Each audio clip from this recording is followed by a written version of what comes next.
नमस्कार सभी को। मेरे चैनल में आप सभी का हार्दिक स्वागत है। आज मैं उपस्थित हूँ मुंशी प्रेमचंद द्वारा लिखित उपन्यास गोदान का अगला भाग लेकर। तो आइए इसका कथानक प्रारंभ करते हैं। आज का 11वां भाग है और इसके पहले के 10 भाग आपको मेरे इसी चैनल पर प्लेलिस्ट के अंतर्गत प्राप्त होंगे, तो सुनिएगा अवश्य। जब से होरी के घर में गाय आ गई है जब से होरी के घर में गाय आ गई है, घर की श्री ही कुछ और हो गई। धनिया का घमंड तो उसके संभाल से बाहर हो जाता। जब देखो गाय की चर्चा। भूसा छिज गया था, ऊख में थोड़ी सी चरी बो दी गई थी, उसी की कट्टी काट कर जानवरों को खिलाना पड़ता था। आंखें आकाश की ओर लगी रहती थी कि कब पानी बरसे और घास निकले। आधा आषाढ़ बीत गया और न वर्षा हुई। आधा आषाढ़ बीत गया और वर्षा नहीं हुई। सहसा एक दिन बादल उठे और आषाढ़ का पहला दोंगड़ा गिरा। किसान खरीफ बोने के लिए हल लेकर निकले कि राय साहब के कारकुन ने कहूला भेजा, जब तक बाकी न चुक जाए किसी को खेत में हल न ले जाने दिया जाएगा। किसानों पर जैसे वज्रपात हो गया। और कभी तो इतनी कड़ाई न होती थी, अब की एक ऐसा हुक्म। कोई गांव छोड़कर भागा थोड़े ही जाता है। अगर खेती में हल न चले तो रुपए कहाँ से आ जाएंगे? निकालेंगे तो खेत से ही। सब मिलजुल कर कारकुन के पास पहुँचे। सब मिलकर कारकुन के पास पहुँचे और जाकर रोए। कारकुन का नाम था पंडित नोखेराम। आदमी बुरे न थे, मगर मालिक का हुक्म था तो उसे कैसे टाले। अभी उस दिन राय साहब ने होरी से कैसी दया और धर्म की बात की थी, और आज आसामियों पर यह जुल्म। होरी मालिक के पास जाने को तैयार हुआ, लेकिन फिर सोचा कि उन्होंने कारकुन को एक बार जो हुक्म दे दिया उसे क्यों टालने लगे। वह अगुआ बनकर क्यों बुरा बने। जब और कोई कुछ नहीं बोलता तो यही आग में क्यों कूदे। जो सबके सिर पड़ेगी वह भी झेल लेगा। किसानों में खलबली मची हुई थी। सभी गांव के महाजनों के पास रुपए के लिए दौड़े। गांव में मंगरू शाह की आजकल चढ़ी हुई थी। इस साल सन में उसे ज़्यादा अच्छा फ़ायदा हुआ था। गेहूं और अलसी में भी उसने कुछ कम नहीं कमाया था। पंडित दाता दीन और दुलारी सहुआन भी लेन देन करती थी। सबसे बड़े महाजन थे झिंगुरी सिंह। वह शहर के एक बड़े महाजन के एजेंट थे। उनके नीचे कई आदमी और थे जो आसपास के देहातों में घूम घूम कर लेन देन करते थे। इसके उपरांत और भी कई छोटे मोटे महाजन थे जो 2 आने रुपए ब्याज पर बिना लिखा पढ़ी के रुपए देते थे। गांव वालों को लेन देन का कुछ ऐसा शौक था कि जिसके पास 10-20 रुपए जमा हो जाते वही महाजन बन बैठता। एक समय होरी ने भी महाजनी की थी। उसी का ये प्रभाव था कि लोग अभी तक यही समझते थे कि होरी के पास दबे हुए रुपए हैं। आखिर वह धन गया कहाँ? बंटवारे में निकला नहीं। होरी ने कोई तीर्थ व्रत भोज नहीं किया। गया तो गया, कहाँ गया?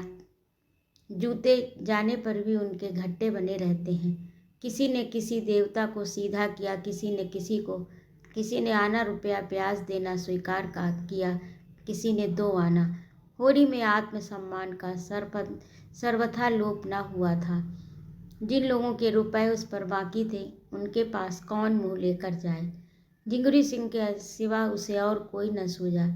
वह पक्का कागज लिखाते थे, नजराना अलग लेते थे, दस्तूरी अलग, स्टाम्प की लिखाई अलग। उस पर 1 साल की ब्याज पेशगी काट कर रुपया देते थे। 40 रुपए का कागज लिखा तो मुश्किल से 17 रुपए हाथ लगते थे। मगर इस गाढ़े समय में और क्या किया जाए। राय साहब की ज़बरदस्ती है, नहीं इस समय किसी के सामने क्यों हाथ फैलाना पड़ता। झिंगुरी सिंह बैठे दातून कर रहे थे। नाटे मोटे, खलवाट, काले, लंबी नाक, बड़ी बड़ी मूँछों वाले आदमी थे, बिल्कुल विदूषक जैसे, और थे भी बड़े हंसोड़। इस गांव को अपनी ससुराल बनाकर मर्दों से साले या ससुर और औरतों से साली या सलहज का नाता जोड़ लिया था। रास्ते में लड़के उन्हें चिढ़ाते। पंडित जी पा लागी और झिंगुरी सिंह उन्हें चटपट आशीर्वाद देते। तुम्हारी आंखें फूटे, घुटना टूटे, मिर्गी आए, घर में आग लग जाए। लड़के इस आशीर्वाद से कभी ना आघाते थे, मगर लेन देन में बड़े कठोर थे। सूद की एक पाई न छोड़ते थे और वादे पर बिना रुपया लिए द्वार से न हटते थे। होरी ने सलाम करके अपनी विपत्ति कथा सुनाई। झिंगुरी सिंह ने मुस्कुराकर कहा, वह सब पुराना रुपया क्या कर डाला? पुराने रुपए होते ठाकुर तो महाजनी से अपना गला न छुड़ा लेते। सूद भरते किसी को अच्छा लगता है क्या? गड़े हुए रुपए न निकाले, गड़े हुए रुपए न निकले, चाहे सूद कितना ही देना पड़े। तुम लोगों की यही नीत है। कहाँ के गड़े रुपए बाबू साहब, खाने को तो होता नहीं। लड़का जवान हो गया, ब्याह का कहीं ठिकाना नहीं। वही लड़की भी ब्याहने जोग हो गई। रुपए होते तो किस दिन के लिए गाड़ कर रखते। झिंगुरी सिंह ने जब से उसके द्वार पर गाय देखी, उस पर दांत लगाए हुए गाय का डील डौल और गठन कह रहा था कि उसमें 5 सेर से कम दूध नहीं है, मन में सोच लिया था होरी को किसी अर्दब में डालकर गाय को उड़ा लेना चाहिए। आज ये अवसर आ गया। बोले, अच्छा भाई, तुम्हारे पास कुछ नहीं। अब राजी हुए, जितने रुपए चाहो ले जाओ, लेकिन तुम्हारे भले के लिए कहते हैं, कुछ गहने गांठे हो तो गिरौं रख कर रुपए ले लो। स्टाम्प लिखोगे तो सूद बढ़ेगा, झमेले में पड़ जाओगे। होरी ने कसम खाई कि घर में गहने के नाम कच्चा सूत भी नहीं है। धनिया के हाथों में कड़े हैं, वह भी गिलट के। झिंगुरी सिंह ने सहानुभूति का रंग मुंह पर पोत कर कहा, तो एक बात करो, ये नई गाय जो लाए हो, इसे हमारे हाथ बेच दो। सूद स्टाम्प सब झगड़ों से बच जाओगे। 4 आदमी जो दाम कहें वह हमसे ले लो। हम जानते हैं तुम उसे अपने शौक से लाए हो और बेचना नहीं चाहते, लेकिन ये संकट तो टालना ही पड़ेगा। होरी पहले तो इस प्रस्ताव पर हंसा, उस पर शांत मन से विचार भी न करना चाहता था, लेकिन ठाकुर ने ऊंच नीच सुझाया। महाजनी के हथकंडों का ऐसा भीषण रूप दिखाया कि उसके मन में भी ये बात बैठ गई कि ठाकुर ठीक ही तो कहते हैं, जब हाथ में रुपए आ जाए तो गाय ले लेना। 30 रुपए का कागज़ लिखने पर कहीं 25 रुपए मिलेंगे और 3-4 साल तक न दिए तो पूरे 100 जाएंगे। पहले का अनुभव यही बता रहा था कि करज वह मेहमान है जो एक बार आकर जाने का नाम नहीं लेता। बोला, मैं घर जाकर सबसे सलाह कर लूँ तो बताऊँ। सलाह नहीं करना है, उनसे कह देना कि रुपए उधार लेने में अपनी बर्बादी के सिवा और कुछ नहीं। मैं समझ रहा हूँ ठाकुर, अभी आके जवाब देता हूँ। लेकिन घर आकर उसने जी हुई ये प्रस्ताव रखा, कोहराम मच गया। धनिया तो कम चिल्लाई, दोनों लड़कियों ने तो दुनिया सिर पर उठा ली। नहीं देते अपनी रुपए, नहीं देते अपनी गाय, रुपए जहाँ से चाहे लाओ। सोना ने तो यहाँ तक कह डाला, इससे तो कहीं अच्छा है मुझे बेच डालो, गाय से कुछ बेसी ही मिल जाएगा। दोनों लड़कियां सचमुच गाय पर जान देती थीं। रूपा तो उसके गले से लिपट जाती थी और बिना उसे खिलाए कौर मुंह में न रखती। गाय कितने प्यार से उसका हाथ चाटती, कितनी स्नेह भरी आंखों से उसे देखती। उसका बछड़ा कितना सुंदर होगा, अभी से उसका नामकरण हो गया था, मटरू। वह उसे अपने साथ लेकर सोएगी। इस गाय के पीछे दोनों बहनों ने कई बार लड़ाइयाँ लड़ी। सोना कहती मुझे ज़्यादा चाहती है, रूपा कहती मुझे। इसका निर्णय अभी तक न हो सका था और दोनों दावे कायम थे, मगर होरी ने आगा पीछा सुझाकर कहा, धनिया को किसी तरह राजी कर लिया। एक मित्र से गाय उधार लेकर बेच देना भी बहुत ही वैसी बात है, लेकिन विपत में तो आदमी का धर्म तक चला जाता है, ये कौन सी बड़ी बात है। ऐसा ना हो तो लोग विपत से इतना क्यों डरे। गोबर ने भी विशेष आपत्ति न की, वह आजकल दूसरी ही धुन में मस्त था। यह तय किया गया कि जब दोनों लड़कियां रात को सो जाएं तो गाय झिंगुरी सिंह के पास पहुंचा दी जाए। दिन किसी तरह कट गया। सांझ हुई, दोनों लड़कियां 8 बजते बजते खा पी कर सो गईं। गोबर इस करुण दृश्य से भागकर कहीं चला गया था। वह गाय को जाते कैसे देख सकेगा, अपने आंसुओं को कैसे रोक सकेगा। होरी भी ऊपर ही से कठोर बना हुआ था, मन उसका चंचल था।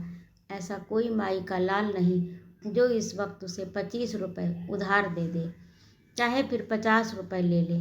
वह गाय के सामने जाकर खड़ा हुआ तो उसे ऐसा जान पड़ा कि उसकी काली काली सजीव आंखों में आंसू भरे हुए हैं और वह कह रही है, क्या 4 दिन में ही तुम्हारा मन मुझसे भर गया? तुमने तो वचन दिया था कि जीते जी इसे ना बेचूंगा, यही वचन था तुम्हारा। मैंने तो तुमसे कभी किसी बात का गिला नहीं किया। जो कुछ रूखा सूखा तुमने दिया वही खाकर संतुष्ट हो गई। बोलो, धनिया ने कहा। लड़कियां तो सो गईं, अब इसे ले क्यों नहीं जाते? जब बेचना ही है तो अभी बेच दो। होरी ने कांपते हुए स्वर में कहा। मेरा तो हाथ नहीं उठता धनिया, उसका मुंह नहीं देखती। रहने दो, रुपए सूद पर ले लूँगा। भगवान ने चाहा तो सब अदा हो जाएंगे। 300-400 होते ही क्या है, एक बार भूख लग जाए। धनिया ने गर्व भरे प्रेम से उसकी ओर देखा। और क्या, इतनी तपस्या के बाद तो घर में गऊ आई, उसे भी बेच दो। ले लो कल रुपए, जैसे और सब चुकाए जाएंगे वैसे इसे भी चुका देंगे। भीतर बड़ी उमस हो रही थी, हवा बंद थी, एक पत्ती न हिलती थी। बादल छाए हुए थे पर वर्षा के लक्षण न थे। होरी ने गाय को बाहर बांध दिया। धनिया ने टोका भी, कहाँ लिए जाते हो? पर होरी ने सुना नहीं। बोला, बाहर हवा में बांध देता हूँ, आराम से रहेगी, उसके भी तो जान है। गाय बांधकर वह अपने मझले भाई शोभा को देखने गया। शोभा को इधर कई महीने से दमे का आर्जा हो गया था। दवा दारू की जुगत नहीं, खाने पीने का प्रबंध नहीं और काम करना पड़ता था जी तोड़कर। इसीलिए उसकी दशा दिन दिन बिगड़ती जाती थी। शोभा सहनशील आदमी था, लड़ाई झगड़े से कोसों भागने वाला, किसी से मतलब नहीं, अपने काम से काम। होरी उसे चाहता था और वह भी होरी का अदब करता था। दोनों में रुपए पैसे की बातें होने लगी। राय साहब का ये नया फरमान आलोचनाओं का केंद्र बना हुआ था। कोई 11 बजते बजते होरी लौटा तो भीतर जा रहा था कि उसे भास हुआ जैसे गाय के पास कोई आदमी खड़ा है। पूछा, कौन खड़ा है वहाँ? हीरा बोला, मैं हूँ दादा, तुम्हारे कौड़े में आग लेने आया था। हीरा उसके कौड़े में आग लेने आया है।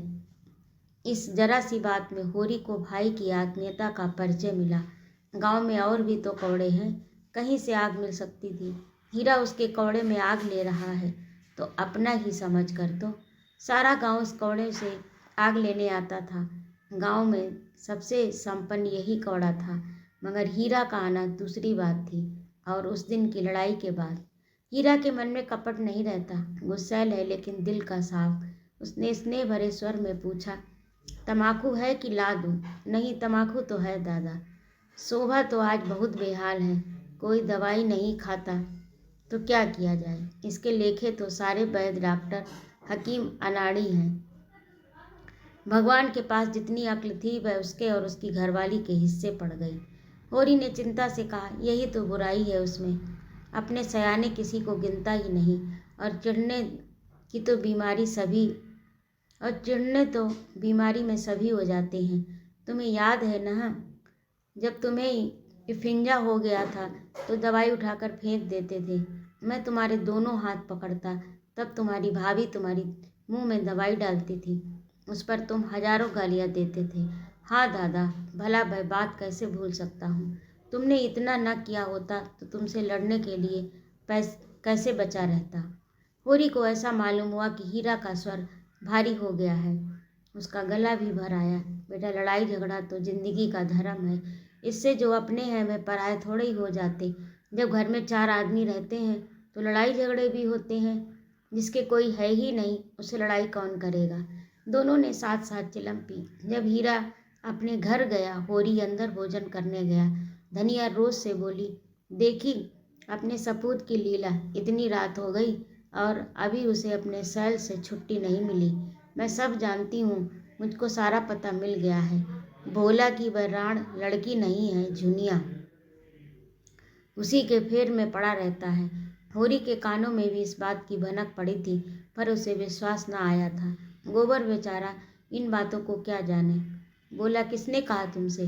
धनिया प्रचंड हो गई। तुमसे छिपी होगी और तो सभी जगह चर्चा चल रही है। ये भुग्गा वह 72 घाट का पानी पिए हुए उसे उंगलियों पर नचा रही है और ये समझता है कि वह इस पर जान देती है। तुम उसे समझा दो, नहीं कोई ऐसी वैसी बात हो गई तो कहीं के न रहोगे। होरी का दिल उमंग पर था। चुहल की सूझी, दुनिया देखने सुनने में तो बुरी नहीं है, उसी से कर ले सगाई। ऐसी सस्ती मेरिया और कहाँ मिल जाती है। धनिया को ये चुहल तीर सी लगी। दुनिया इस घर में आए तो उस मुँह झुलस दूं राण का। गोबर की चहती है तो उसे लेकर चाहे जहाँ रहे, और जो गोबर इसी घर में लाए तो ये दोनों लड़कियां किसके गले बांधोगे? फिर बिरादरी में तुम्हें कौन पूछेगा? कोई द्वार पर खड़ा तक तो होगा नहीं, उसे इसकी क्या परवाह। इस तरह नहीं छोड़ूंगी लाला को, मर मर के पाला है और दुनिया आकर राज करे, मुंह पे आग लगा दूं राण के।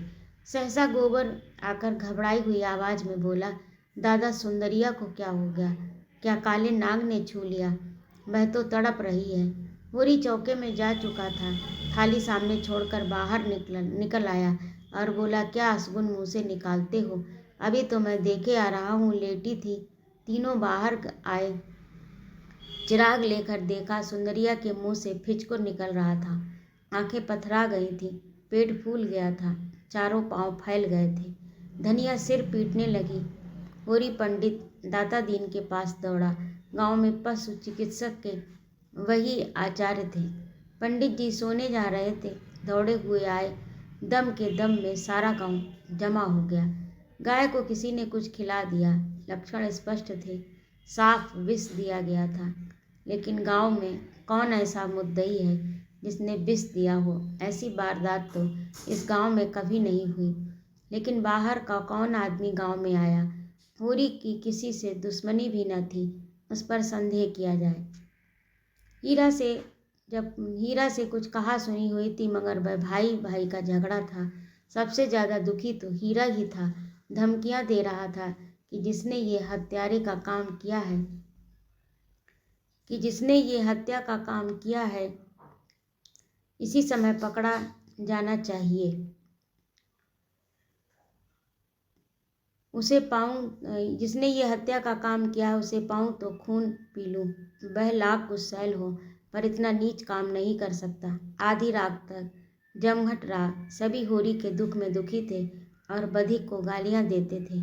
वह समय पकड़ा जा सकता तो उसके प्राणों की कुशल न थी। जब ये हाल है तो कोई जानवरों को बाहर कैसे बांधेगा? अभी तक रात बिरात सभी जानवर बाहर पड़े रहते थे, किसी तरह की चिंता न थी। लेकिन अब तो एक नई विपत्ति आ खड़ी हुई। क्या गाय थी, बस देखता रहे। पूजने जोग 5 शेर से दूध कम न था। 100 का एक एक बाछा होता। आते देर न हुई और ये बजरा गिर पड़ा। जब सब लोग अपने अपने घर चले गए तो धनिया होरी को कोसने लगी, तुम्हें कोई लाख समझाए करोगे अपने मन की। तुम गाय खोल कर आंगन से चले तब तक मैं बूझती रही कि बाहर न ले जाओ, हमारे दिन पतले हैं, न जाने कब क्या हो जाए। लेकिन नहीं, उसे गर्मी लग रही है। अब तो खूब ठंडी हो गई और तुम्हारा कलेजा भी ठंडा हो गया। ठाकुर मांगते थे, दे दिया होता तो एक बोझ सिर से उतर जाता। निहोरा का निहोरा होता, मगर ये तमाचा कैसे पड़ता। कोई बुरी बात होने वाली होती है तो मति पहले से ही हर जाती है। इतने दिन मज़े से घर में बनती रही, न गर्मी न जूड़ी। इतनी जल्दी सबको पहचान गई थी, मालूम ही ना होता था कि बाहर से आई थी। बच्चे उसके सींगों से खेलते रहते थे, सिर तक न हिलाती थी। जो कुछ नाद में डाल दो चाट पोंछ कर साफ कर देती। लक्ष्मी थी, अभागों के घर क्या रहती। सोना और रूपा भी ये हलचल सुनकर जग गई थी, बिलक बिलक कर रो रही थी। उसकी सेवा का भार अधिकतर उन्हीं दोनों पर था। उनकी संगिनी जो हो गई थी, दोनों खाकर उठती तो एक एक टुकड़ा रोटी उसे अपने हाथ से खिलाती। कैसा जीभ निकाल कर खा लेती। जब तक उसके हाथ का कौर न पा लेती, खड़ी ताकती रहती। बाकी फूट गए। सोना और गोबर दोनों लड़कियां रो धोकर सो गई थी। होरी भी लेटा। धनिया उसके सिरहाने पानी का लोटा रखने आई तो होरी ने धीरे से कहा, तेरे पेट में बात पचती नहीं, कुछ सुन पाएगी। तो गांव भर में ढिंढोरा पीटती फिरेगी। धनिया ने आपत्ति की, भला सुनूं, मैंने कौन सी बात पीट दी जो यूं बदनाम कर रहे हो? अच्छा, तेरा संदेह किसी पर होता है? मेरा संदेह तो किसी पर नहीं है। कोई बाहरी आदमी था। किसी से कहेगी तो नहीं? कहूँगी नहीं तो गांव वाले मुझे गहने कैसे गढ़वा देंगे? कहूँगी नहीं तो गांव वाले मुझे गहने कैसे गढ़वा देंगे? अगर किसी से कहा तो मार ही डालूंगा। मुझे मार कर सुखी ना रहोगे। अब दूसरी मेरिया नहीं मिली जाती। जब तक हूँ तुम्हारा घर संभाले हूँ। जिस दिन मर जाऊंगी सिर पर हाथ रख कर रोओगे। अभी मुझ में सारी बुराइयां ही बुराइयां हैं। तब आंखों से आंसू निकलेंगे। मेरा संदेह हीरा पर होता है। झूठ, बिल्कुल झूठ। हीरा इतना नीच नहीं है। वह मुँह का ही खराब है। मैंने अपनी आंखों से देखा। सच तेरे सिर की सौं। तुमने अपनी आंखों से देखा? कब? वही मैं शोभा को देख कर आया तो वह सुंदरिया क्यों कि नाद के पास खड़ा था। मैंने पूछा, कौन है? तो बोला, मैं हूँ हीरा, कौड़े से आग लेने आया था। थोड़ी देर मुझसे बातें करता रहा। मुझे चिलम पिलाई। वह उधर गया, मैं भीतर आया और वही गोबर ने पुकार मचाई। मालूम होता है मैं गाय बांध कर शोभा के घर गया हूँ और इसने इधर आकर कुछ खिला दिया है। शायद फिर ये देखने आया था कि मरी या नहीं मरी। धनिया ने लंबी सांस लेकर कहा, इस तरह के होते हैं भाई, जिन्हें भाई का गला काटने में हिचक नहीं होती। ओह, हीरा मन का इतना काला है। और दाढ़ी जार को मैंने पाल पोस कर बड़ा किया। अच्छा, जा सो रहे, मगर किसी से भूल कर भी जिक्र ना करना। कौन सवेरा होते ही लाला को थाने ना पहुंचाऊं तो अपने असल बाप की नहीं। ये हत्यारा भाई कहने जोग है। यही भाई का काम है। वह बैरी है, पक्का बैरी। और बैरी को मारने में पाप नहीं, छोड़ने में पाप है। होरी ने धमकी दी, मैं कह देता हूँ धनिया अनर्थ हो जाएगा। धनिया आवेश में बोली, अनर्थ नहीं, अनर्थ का बाप हो जाए। मैं बिना लाला को बड़े घर भिजवाए मानूंगी नहीं। 3 साल चक्की पिसवाऊंगी। 3 साल वहाँ से छूटेंगे तो हत्या लगेगी, तीरथ करना पड़ेगा, भोज देना पड़ेगा। इस धोखे में न रहे लाला। और गवाही दिलवाऊंगी तुमसे, बेटे के सिर पर हाथ रखकर। उसने भीतर जाकर किवाड़ बंद कर लिए। होरी बाहर अपने को कोसता पड़ा रहा। जब स्वयं उसके पेट में बात न पची तो धनिया के पेट में क्या पचेगी? अब ये चुड़ैल मानने वाली नहीं। जिद पर आ जाती है तो किसी की सुनती ही नहीं। आज उसने अपने जीवन की सबसे बड़ी भूल की। चारों ओर नीरव अंधकार छाया हुआ था।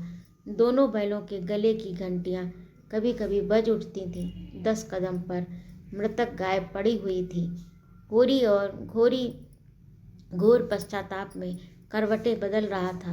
अंधकार में प्रकाश की रेखा कहीं नजर न आती थी। तो ये था आज का भाग। आपको कैसा लगा कमेंट करके अवश्य बताइएगा। और यदि आपको मेरा कहानी सुनाना अच्छा लगा हो तो कृपया मेरे चैनल को सब्सक्राइब अवश्य करें, लाइक और कमेंट करें तथा अपने दोस्तों में शेयर करें। बहुत बहुत धन्यवाद सुनने के लिए। जय माँ भारती।